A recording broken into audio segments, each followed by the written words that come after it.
کاتێک کە خەڵکێک تنگانەیەک ڕووی تێدەکا، گرفتێک ڕووی تێدەکا، بابەتەکە دەرونیە، جەستەیە، پەنا بۆ سحر و بۆ فاڵچی و بۆ کۆمەڵە نوشتەنووسی ناشەرعی و ئەو شتانە دەبرێت کە هەمومان منیش و جەنابی شت بیستومانە و مامۆستایانی بەڕێزی ئاینی پرسیاریان لێ دەکرێت و داوایان لێ دەکرێت و ڕوونکردنەوەیان دەدرێتێ.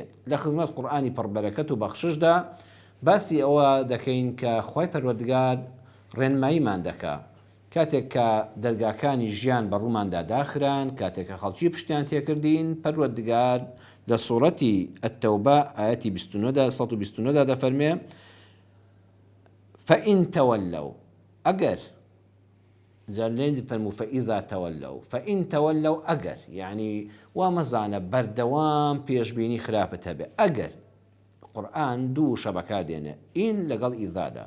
هەر کاتێک ئینمان هەبوو لە قورئاندا یعنی دەکرێت ئەوە ڕوونەدا، بەڵام ئیذامان هەبوو یعنی بە دڵنیاییەوە ڕوودەدا. خوای گەورە دڵنەواییمان دەداتەوە، خوای گەورە دڵمان خۆش دەکات.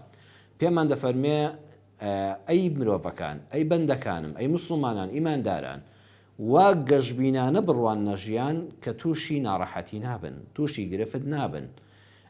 بەڵام ئەگەر ڕۆژگارێک ژیان بە ئارەزووی ئێوە نەسوڕا، بارودۆخەکان پشتیان تێکردن، خەڵکانی دڵسۆز لە دەورتان نەمان، کێشە و گرفتەکانتان زۆر بوون، مەڕوخێن. فەئین تەوەلەو، ئەگەر هەموو خەڵکی پشتیان تێکردن، عەرزم کردن بارودۆخی سیاسی وڵاتەکەت، ئابووری وڵاتەکەت، بارودۆخی خێزانی و کۆمەڵایەتی دێ بە ئارەزووی تۆ نەسوڕا، ئارەزوەکانت بەدینە هاتن، خولیاکانت ئامانجەکانت بەدینە هاتن، فەئین تەوەلەو چی بکەی؟ ئایا بچی بۆ لای ساحیر، ئایا بچی بۆ لای نوشتەنووس، ئایا بچی بۆ لای خەڵکانێکی دژ بەدین، ئایا بچی لە دار و بەرد و قەبر و گۆڕ بپاڕێتەوە بۆی ڕزگارت کە؟ نە.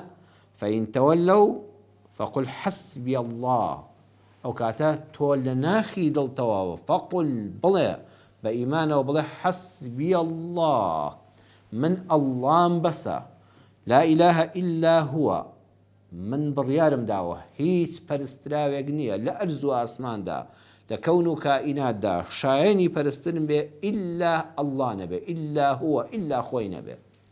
ئەو حەسبی الله، ئەو ئەڵڵایی کە من دەڵم بەسمە چونکە بڕیارم داوە یەقینی ناو دڵم هەیە لە ئەرز و ئاسماندا تەنها ئەوە شایانی پەرستن بێ، بۆیە عەلەیهی تەوەکەلتو، تەنها پشت بەو ئەڵڵایە دەبەستم.